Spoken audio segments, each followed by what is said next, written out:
you want it. Bay 12, please. Hello there, Transformers fans, and welcome back to another Bay 12 video review. And today we are reviewing Part 4, the last of the Velocitron Speedia 500 collection, where we are reviewing Cybertron Universe Override, probably one of the other more anticipated figures of this set, and IDW Universe Blurr, which for me was kind of a shot out in the dark. I mean, I love the IDW Universe a lot, in fact. And I did not expect for them to, one, squeeze another Blurr out of the current Blurr mold, and two, to do an IDW version. I mean, he looks really, really good. I do love the IDW character design of Blurr, and it's definitely better than the repaint, slight retool of Drift. Almost blinked on his name there. On Drift, the IDW Drift that we got in Generations. He looks awesome. Now, I feel as though the more exciting figure out of this set is Override, which we're going to start with her. The ruler of the Speed Planet. The ruler of Velocitron in the Cybertron cartoon. And I mean, the Speed Planet was cool. It's an awesome concept. I love the whole Velocitron concept, you know. You have cultures where strongest leads, most ruthless leads, but on Velocitron, the fastest leads. Luckily, she just so happened to be a somewhat decent leader as well. So here she is. She looks really cool. And upon looking back, yeah, out of the Cybertron toy line, this was a mold that definitely needed a good update. Her articulation and her robot mode in general just wasn't the greatest from that line, and that's when some articulation and Transformer stuff was starting to get really, really good. Not a lot of the figures from the Cybertron line, I don't think, need much updating. I honestly didn't really think Metroplex really needed an update either, until I saw him in person and realized how much better the scaling was between him and the rest of the other characters, and I was like, okay, that makes sense. He looks actually really good. I'm glad we got this toy. But Override was definitely one that I felt was definitely due for an update when they announced her. At first, I was like, Override, okay, not one of my favorite characters from that series, but then when I saw them all, I was like, you know what? That was a really good redo and a very necessary one. I'm wondering if we'll get GTS, Override GTS out of this. I think that would be cool if we do. I'm not sure how many other repaints Hasbro's going to squeeze out of this one, because usually everything gets at least one repaint. So other than GTS, I can't really think of another repaint or another character that shared a similar body design with Override from over the years. If anybody else can think of one that I'm just not seeing here, please feel free to comment that below. I would love to see your input, or if there's like a creative kind of repaint, remold of this character that you can think of, throw that down in the comments too. What would you like to see this character repainted into if Hasbro's going to do it, which I'm sure they will. Usually everything gets at least one, just about. So there we go. Anyway, here she is. You got some awesome artwork there on the package. I really like that profile there. That looks good. That's some good artwork of her. On the back, just shots of the toy. Pretty much it. I don't even need to open the side flap. All of her accessories are right here. Nice and easy to get to. Thank you, windowless packaging. In car mode, here all you got to do is add her weapon here. That is the back of her car mode. You got the awesome little spoiler fins right there. I love her unique wheel design. That was one of my favorite things about her character design. You can even help her go faster. I just so happen to have the key, because I had the GTS Override figure in my collection, because the GTS color scheme doubles as Shattered Glass Alita 1, at least as of the Collectors Club / BotCon version of Shattered Glass. So I do have this key in my collection as a result. You can kind of plug it in to the back of her weapon like it's supposed to. It's definitely able to fit, but it doesn't fit very well, and it doesn't sit in there very well. So, yeah, it just kind of falls out. But, you know, again, just like I said in the Metroplex review, and if you haven't watched our Metroplex review or haven't posted it yet, well, if I haven't posted it yet, stay tuned. If I already have, go back and watch it. But I did cover Metroplex and the whole problem with him and his key also. It's just a shame that when they were doing these really awesome modern updates, they didn't give them their keys, which would have been nice, even if they don't have the flipping out or activating gimmick that they did in the original toy line. And it's a shame that they didn't make it to where you could, if you still had the key, you know, from the previous toy line, plug them in or interact with the existing toy in any way. That's really the only disappointment I have between the two, as far as the Cybertron or Cyber Planet keys go. But yeah, she looks awesome in her car mode. You got that really cool cockpit. Of course, she's got visible head robot syndrome because, well, she's not trying to blend in. She's not trying to be a robot in disguise on an alien planet. She's just trying to be super fast on her own planet so she could be leader. And there you go. Transformation, we're going to start by removing her weapon here. We'll go ahead and transform it. It's a double-barreled blaster, which looks really cool. You can have these fins angled up. You can have them angled down to the sides, however you like. I just kind of like to have them angled up. I think that looks the coolest. And we're just going to set that aside. Next up, we're going to come to the front of the car. We're going to split that up. Those are her robot mode legs. We're going to bring those down. Those are on like a double hinge. There's a hinge in there. There's a hinge right there at the knee. And then we're going to bring that all the way up and click that into place. It's that easy. The legs are super easy to transform. Next up, we're going to come to this section. We're going to fold up the front of her car just a little bit like that. Fold down that foot and fold in the little front of the car face there, right there, into the back of the leg. And that's one leg all done. Second is just like that side. Second leg is just like the first leg. There we go. Fold that in. Legs are all done. Nothing too complicated here. Next up, we're going to come to the arms. We're going to split the arms and rotate them out. It is very similar to the original transformation, just less springy and less gimmicky because of the Cyber Key stuff. Bring that up. Bring that up. Rotate this all the way up like so. Fold that back panel. There's the back panel there. Bring that chest down. Close that cockpit down.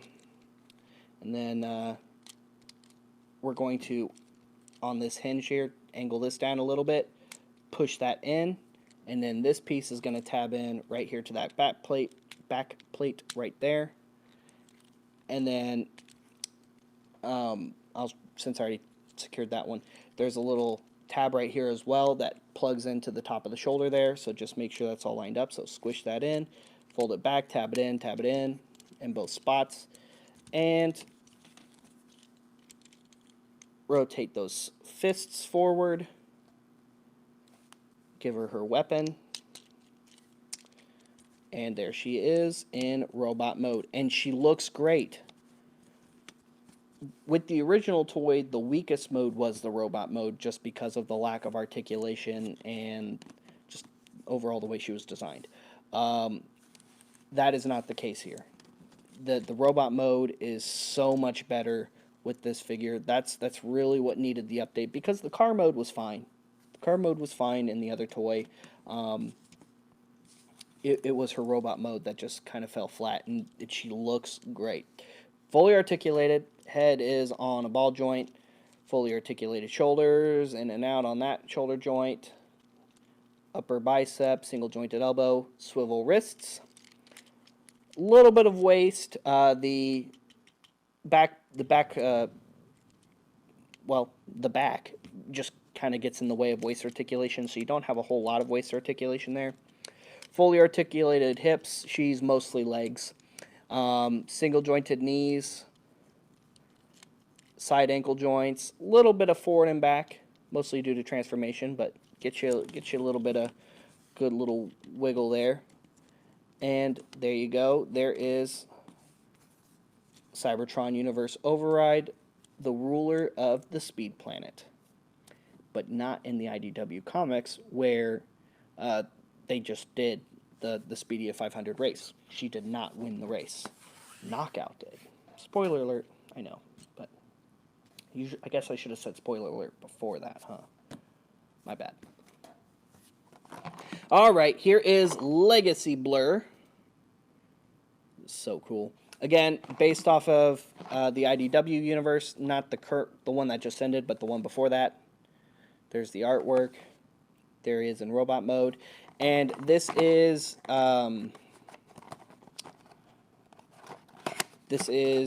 a remold, a retool of the Studio 86 mold, which was slightly retooled into Shattered Glass Blurr. So they've gotten some good use out of the Blurr mold, I think. Could we get more in the future, maybe? Yeah, probably. And they really had this wrapped. He comes with the same blaster rifle and welding tool hand piece as the other two released in this mold. But what's most unique here is the way they did the car mode. He actually does have wheels, but they're static. They're just for show. In fact, in his car mode, they don't even touch the ground the way his alt mode works. So that's really funny. Also, he doesn't have wheels in the back either. Because the original G1 Blurr didn't have wheels either. He was a hover car. And so, you know, cool, but just kind of odd that they added the wheels from that design, but no other wheels, and they don't even reach the ground or rotate. Just so weird. You can put his, I forget how it shows. I think you can do it just like with the other one, kind of put it off to the side here, and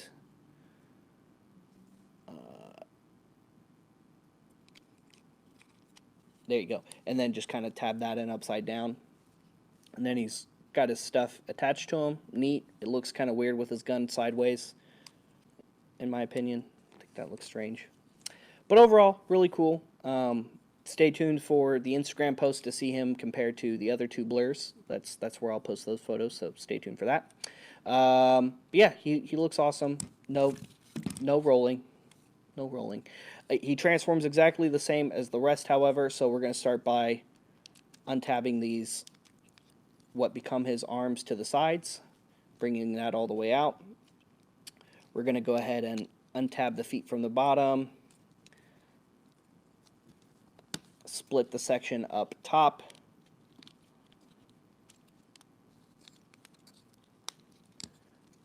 on the side hinge of the legs, just kind of open those up, move that arm out of the way, rotate that out, close that down. That's going to be his leg. Fold the foot down. That's one leg all done. Do the second leg pretty much the same, except for we've got the top of the fin there, or the racing fin, or antenna, whatever you want to call it. We're going to bring that out.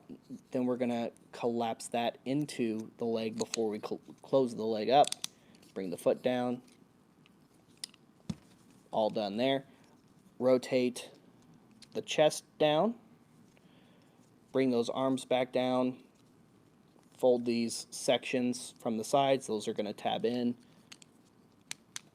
to the sides of the torso. Now you can bring the arms up. Rotate those shoulders down. Bring those up. Rotate those shoulders down. Come to the arms. There's a panel right here. We're going to flip that up. We're going to flip that out. We're going to rotate the arm all the way around. Actually, I rotated it wrong.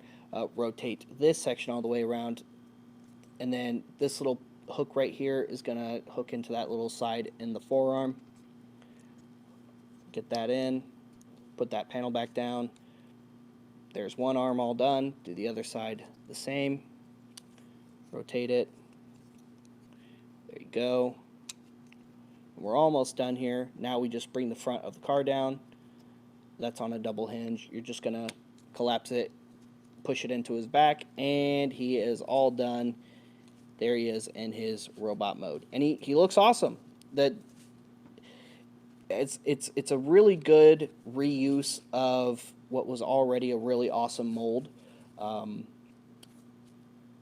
This is probably my second favorite Blurr figure now. The first being Shattered Glass Blurr, because I just love the Shattered Glass stuff so much. So there you go. There's my favorite Blurr for comparison. Again, similar mold. They just remolded heavily this time.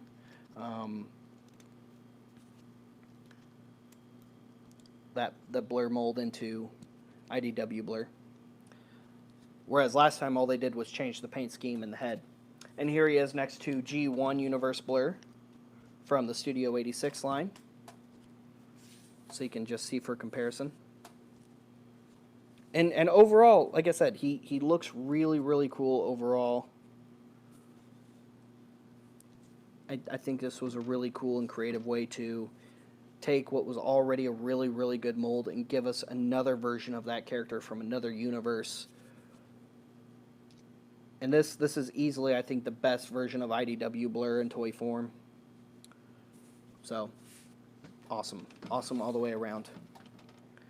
And there you go. There he is next to his fellow racer from the Velocitron wave. Again, in my opinion, out of all the characters they did in the Speedia 500 set, these are the figures that belong the most. Clampdown, you can make a really good argument for other than that, but because he's a Lambo. But other than that, I mean, we had a UFO, a truck, a crane, a motorcycle. Motorcycle kind of fits, and I mean, almost none of those other guys really fit in this line very well. So it's cool that they were in it. They're great figures. I'm glad I picked them up. But for the sake of, doing a racing set, it doesn't make sense that we have non-racing vehicles in that set. That's like if in the Wreck and Rule collection, it's like if they had thrown in a couple of random Decepticons in there. I mean, I guess for them to fight, but if you're doing a themed set of characters, maybe those characters should fit within that theme. Maybe I'm just being nitpicky. I mean, I am being nitpicky, but maybe I'm just being too nitpicky here. Voice your opinion in the comments as well. What do you think? Who are some other characters, perhaps in the Legacy line already or upcoming, that should have been in here instead of some of the other characters that were? I would say Wave 2, Knockout. Prime Universe Knockout should have been in this set instead, considering he's the one who won the race in the comic that a lot of these characters came from anyway. So, I don't know. Again, maybe I'm just being too nitpicky. Let me know in the comments. Guys, stay tuned for more awesome Transformers reviews. Thank you so much for tuning in to part 4 of the Velocitron Speedia 500 Walmart exclusives set of figures. A really awesome set of figures. Legacy has been really, really cool so far, and so far the sublines have also been really awesome with lots of characters that I've been looking forward to for a while myself. But what about you? What are some characters that you really liked from this set? What are some characters you would have liked to see instead in this set? And what are some characters you hope Hasbro gets to in Legacy in the future that hasn't already been announced?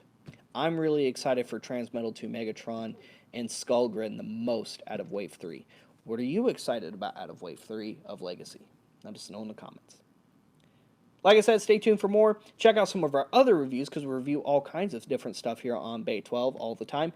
And make sure you like and subscribe. Follow us on social media because I post all kinds of different pictures that feature different characters together in multiple modes that you're not going to see on the YouTube reviews. And stay tuned for our Facebook live sales as well. We'll see you guys later. We'll see you another time. And as always, transform and roll out.